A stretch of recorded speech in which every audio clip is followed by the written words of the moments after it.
Chers amis, bonjour, ici Paul Emmanuel, chercheur en biologie pour La Science te parle. J'ai deux façons de faire cette vidéo.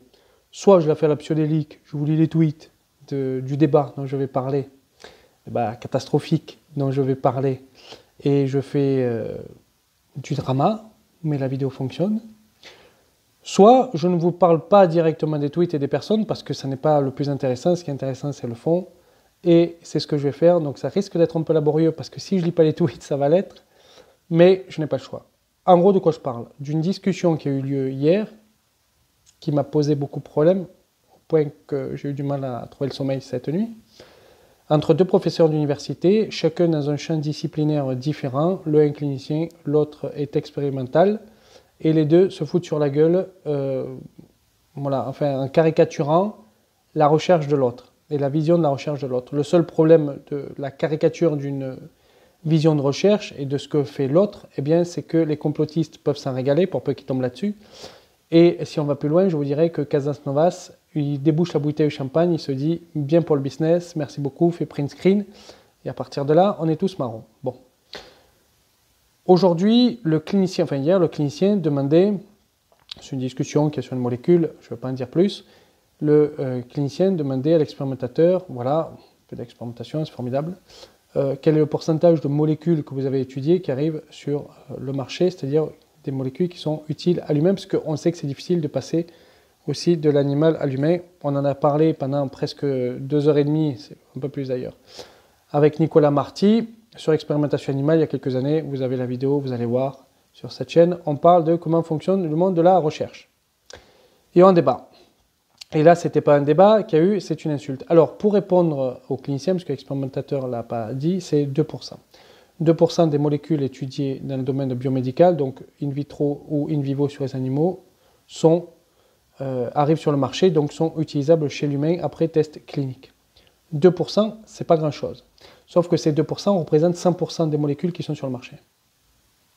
Sauf 2 ou 3 trouvés de manière un peu accidentelle, mais encore il a quand même fallu faire des tests, au moins toxicologiques, donc on revient à la biomédecine en réalité, parce qu'il n'y a aucun humain qui accepterait de faire un test sur une molécule absolument inconnue, jamais passée sur animaux, avec une chance de mourir assez forte.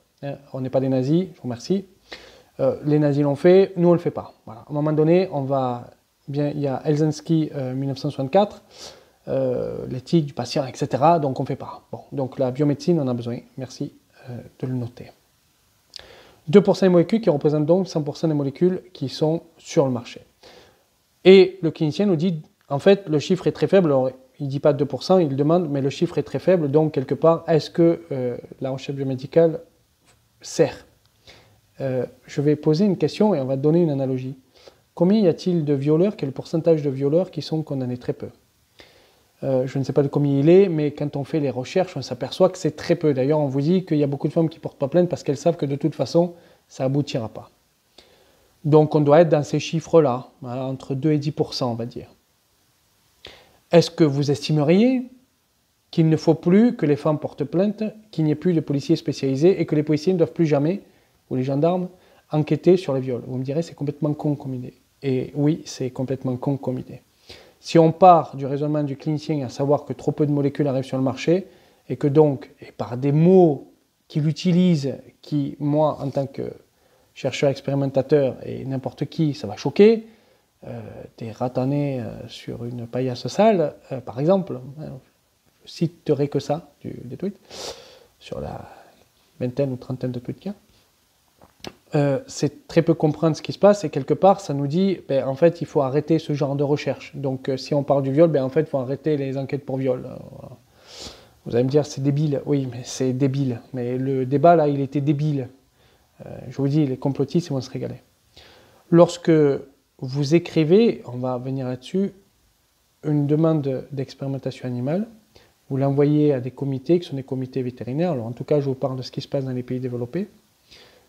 En Inde et en Chine, c'est peut-être différent, je ne sais pas, mais je travaillais en France, je travaillais en Suisse, je travaillais en Italie, donc je connais quand même ça. Vous faites une demande, vous avez des commissions qui vont être, avec d'ailleurs dans les commissions des gens qui sont opposés à l'expérimentation animale, ce sont des associations, et donc ça va être évalué. Avant que vous puissiez faire vos expérimentations, et chaque année, vous allez devoir remplir un certain nombre de formulaires, combien d'animaux vous avez utilisé, les degrés de souffrance, etc.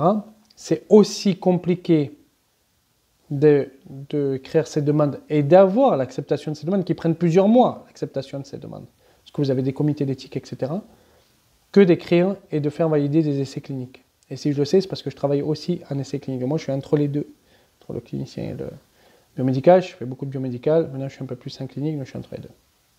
C'est aussi complexe l'un que l'autre. Pourtant, on ne va pas parler de 3 patients dans un hôpital dégueulasse. Voyez. Donc, il faut arrêter les caricatures parce que ça fait plaisir peut-être à l'ego, mais en même temps, les complotos, là, ils s'éclatent. Donc, ayez en tête ceci. Écrire un essai d'expérimentation animale ou un essai clinique, c'est aussi difficile de l'écrire et de le faire valider. Parce que vous avez des comités dans tous les cas. Parce que vous avez des statisticiens dans tous les cas. Et il est obligatoire d'ailleurs, dans les essais sur expérimentation animale, d'écrire le nom et l'adresse mail du statisticien qui a validé le projet. Donc quand on dit les statistiques, etc., vous avez la validation par un biostatisticien, c'est obligatoire légalement, tout comme dans les essais cliniques. Donc, c'est complètement con de mettre en opposition les deux. D'accord? Il faut l'avoir en tête. C'est ne rien comprendre à ce qui se passe. Ok? Très bien. Mais c'est aussi ne rien comprendre à ce qui se passe lorsque l'expérimentateur dit au clinicien, vous n'êtes qu'en bout de course. Au final, vous ne faites rien, vous ne faites qu'administrer. C'est pas vrai. Les essais cliniques sont extrêmement importants pour comprendre ce qui se passe chez l'humain. Parce que, oui, chez l'animal, il se passe un truc, mais chez l'humain, on n'est pas la même espèce, il va se passer peut-être autre chose. Et c'est important de faire l'expérimentation clinique bien faite. Et c'est l'expérimentation clinique qui va valider ou non la mise sur le marché du médicament. Donc, opposer les deux, ça n'a aucun sens. Les deux sont nécessaires et les deux doivent travailler en parallèle et en synergie. Pourtant, ces 2 personnes, professeurs d'université, il y a démanqué un certain nombre de choses, ayant travaillé à la diffusion des connaissances scientifiques tous les deux, caricaturent l'autre et ne comprennent pas ce que fait l'autre. Et je trouve ça très, très problématique. C'est pour ça que je fais cette vidéo. Sans les citer, parce que le but, c'est pas de faire un clash à la con, c'est de parler de ce qui est. Ça, c'est le premier point. Deuxième point, il y a quelque chose sur lequel on passe très rapidement dans le débat, c'est de dire qu'on n'utilise pas forcément ce qui est dit dans le Vidal. Bon. Alors c'est vrai, mais il faut savoir que quand on sort une molécule du dossier d'AMM, c'est-à-dire quand on sort de ce qui était prescrit, de ce qui était donné dans le dossier d'AMM, parce que le dossier d'AMM c'est un dossier vivant, c'est pas un dossier figé, c'est un dossier vivant, il faut l'avoir en tête, c'est un dossier vivant. Eh bien, quand on sort du dossier d'AMM, il y a des expérimentations qui sont faites, des expérimentations cliniques, mais des fois on revient aussi à l'animal, notamment pour la toxicité. Donc il faut avoir ça en tête, c'est que là, c'est dit très rapidement, c'est très caricaturé, mais on ne passe pas de l'un à l'autre de manière si facile. On a des tests d'abord, je veux dire, on ne sort pas un médicament du dossier d'AMM sans faire un test en disant c'est cool. Enfin, ça s'est passé, de temps en temps ça se passe, Mediator par exemple, ça s'est passé, voilà, ça fait scandale. Si moi je lis de manière littérale les tweets d'hier, très clairement on dit Mediator, pas problème. Ce qu'on le fait tous les jours. Là en comploto, champagne. Les mecs, champagne. Donc il faut expliquer, c'est pour ça que je fais cette vidéo aussi, que non, il y a d'autres essais cliniques, etc. Et que le dossier d'AMM, c'est un dossier vivant grâce aux essais cliniques et grâce de temps en temps au retour à l'essai animal. Parce qu'on ne peut pas faire un essai de toxicologie directement chez l'humain, aucun humain n'accepterait, et désolé, on n'est pas des nazis. Les nazis l'ont fait, on ne le fait pas. Helsinki, 1964. Et ça semble être oublié par les deux. Il y a un point aussi qui est oublié par les deux et je trouve très problématique, c'est celui du in silico. Le in silico, travail par informatique, a beaucoup fait évoluer la recherche biomédicale et il y a moins de problèmes, à dire vrai, avec la recherche biomédicale parce qu'on avance plus vite, parce que le in silico nous donne des mécanistiques, etc. Et c'est très intéressant. Et ça, c'est un point fondamental, la mécanistique. Quand vous êtes chercheur expérimental, vous voulez comprendre la mécanistique, comment ça fonctionne. D'abord, vous devez déterminer, quand vous avez une pathologie, vous avez une pathologie humaine, vous voulez étudier chez l'animal, parce que chez l'humain, vous avez des données déjà un peu chez l'humain, vous voulez étudier chez l'animal, comprendre la mécanitique. Chez l'humain, c'est difficile parce que souvent, vous devez prélever des tissus, faire des expérimentations. Par exemple, si vous étudiez Alzheimer, Parkinson, les électrodes, etc., il n'y a pas beaucoup d'humains qui accepteraient ça. Ah, moi, par exemple, qui travaille sur le rein, je te prélève un rein, ça va Ben non, en fait, pas me prélever un rein, ça va pas. Bon, donc on le fait aussi chez nous pour comprendre la mécanistique. Et c'est aussi pour ça qu'on a des modèles. Et la mécanistique, c'est très important pour, comprendre comment ça fonctionne, comment la pathologie fonctionne et trouver des cibles thérapeutiques, parce que médicament agit sur une cible thérapeutique. Est-ce que c'est un récepteur? Est-ce que c'est une hormone? Est-ce que c'est une cellule particulière, etc. Ça, c'est la cible thérapeutique. Et une fois qu'on a la cible thérapeutique, on va pouvoir définir la stratégie à mettre en place. Est-ce qu'on utilise un antagoniste? Est-ce qu'on bloque? Est-ce qu'on supprime? Donc, tout ceci, sans la recherche biomédicale, on ne peut pas le faire, parce qu'on ne fait pas chez l'humain. Si les animaux transgéniques existent, et moi j'ai donné des heures de cours sur les animaux transgéniques, c'est parce que chez l'humain, on ne peut pas modifier son génome, on ne le fera pas. Donc, et c'est pas moral, c'est pas éthique, c'est pas tout ce que vous voulez, donc on le fait chez l'animal pour comprendre la mécanistique. Parce que la médecine, c'est pas ça marche pas. Si vous prenez un interrupteur, vous appuyez la lumière qui s'allume, vous prenez un interrupteur à côté, vous appuyez la lumière qui s'allume pas, vous dites, attendez, je ne comprends pas, dans le premier cas, s'allumer, dans l'autre non, vous n'avez pas de mécanistique, vous ne comprenez pas le fonctionnement du truc. La médecine, c'est pas ça marche ou ça marche pas, c'est comment ça marche ou comment ça marche pas. Mécanistique, il faut bien comprendre ça. Et ça, les deux semblent l'avoir oublié dans le débat. Donc c'est de la caricature ce qu'ils font et je trouve ça dommage. Mécanistique, c'est très important. Et au-delà de la mécanistique, pour comprendre un système, et là on en vient à un point qui est abordé, qui est juste, qui est celui de la reproductibilité, c'est le modèle. Le modèle, j'en ai beaucoup parlé sur cette chaîne, mais c'est très important d'avoir un bon modèle. Le modèle animal, bien sûr, si vous voulez étudier l'obésité, par exemple, vous allez prendre des rats au cœur et pas des rats maigrichons, mais aussi les contrôles positifs, négatifs. Et tout ça, on le prend en compte, nous, quand on écrit des expérimentations animales, dossiers d'expérimentation animale, on essaie d'avoir le meilleur modèle possible, etc. On essaie que ce soit le plus reproductible possible. C'est des fois difficile, mais on essaie que ce soit le plus reproductible possible. Donc dire non mais de toute façon vos manips c'est pas reproductible comme a fait le clinicien donc c'est de la merde, non on essaie d'améliorer le truc, ça sert à rien de caricaturer en disant vous êtes des cons, nous les cliniciens on est les meilleurs, ou de l'autre côté puisque c'est un peu ce qui est dit, vous êtes juste un bout de course, donc nous les expérimentateurs on est meilleurs, c'est pas comme ça que ça fonctionne. On essaie d'améliorer les systèmes en améliorant les modèles, donc on améliore les modèles, on améliore la reproductibilité. C'est très important ça, mais il y a aussi des problèmes de reproductibilité des fois dans les essais cliniques, parce que selon les populations que vous avez et selon les critères d'exclusion que vous avez, vous trouverez plus ou moins les résultats. Donc il faut prendre ça aussi en compte. Donc cette évolution-là due à l'amélioration des modèles au in silico n'est pas prise en compte par les deux qui discutent là, et je trouve ça très problématique parce que en lisant leurs tweets, on se dit en fait les complotistes ils ont raison, alors que non, les choses sont beaucoup plus nuancées, surtout les choses évoluent. Donc je voulais vous faire une vidéo là-dessus pour vous parler de cette évolution et du fait qu'on a besoin de la recherche. Ce n'est pas par chance qu'on trouve une molécule. Ce n'est pas un hasard si une molécule fonctionne. Certes, il n'y a que 2% des molécules étudiées en biomédecine qui arrivent dans la médecine, mais ce n'est pas par chance qu'elles y arrivent. C'est par des années de travail parce qu'on a compris le mécanistique, parce qu'on avait les meilleurs modèles possibles, parce qu'on s'est basé sur une in silico, sur l'informatique, pour voir ce qui se passait, parce qu'on a fait de la pharmacologie avec les doses, etc. Et que ça, on ne peut pas le faire chez l'humain parce qu'on a fait de la toxicologie avec les doses, etc. Et que ça, on ne peut pas le faire chez l'humain. On a fait de l'anatomopathologie. Il y a énormément de choses. On a bien défini la maladie. Le premier but, c'est ça a été mon boulot pendant 13 ans, c'est de définir la maladie, définir les targets. Et enfin, je vais finir sur un point. Pour vous montrer qu'il n'y a pas d'opposition entre le clinicien et le chercheur expérimental, contrairement à ce qui est dit dans cette série de tweets.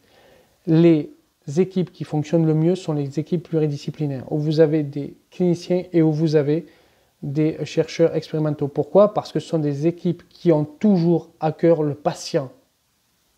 Ça, c'est très important. Vous ne pouvez pas faire d'expérimentation sur animaux si vous n'avez pas à cœur le patient. Ce sont les équipes qui fonctionnent le mieux. Et on voit que ça n'est pas en opposition, au contraire, ça marche en synergie. Le débat hier a voulu créer une fausse opposition. D'accord pour des batailles d'ego, très clairement, pour des batailles d'ego. Moi je suis le meilleur, pour des batailles d'ego de merde. Ce problème, c'est que ça, et c'est aussi pour ça que je ne cite pas les tweets, déjà pour ne pas faire un drama et pour pas que vous y allez les voir, c'est que les complotos vont se régaler s'ils tombent là-dessus. C'est très grave ça. C'est pour ça que j'ai eu du mal à dormir, parce que j'ai vu ça, c'était 10h du soir, en naviguant un peu sur mon téléphone.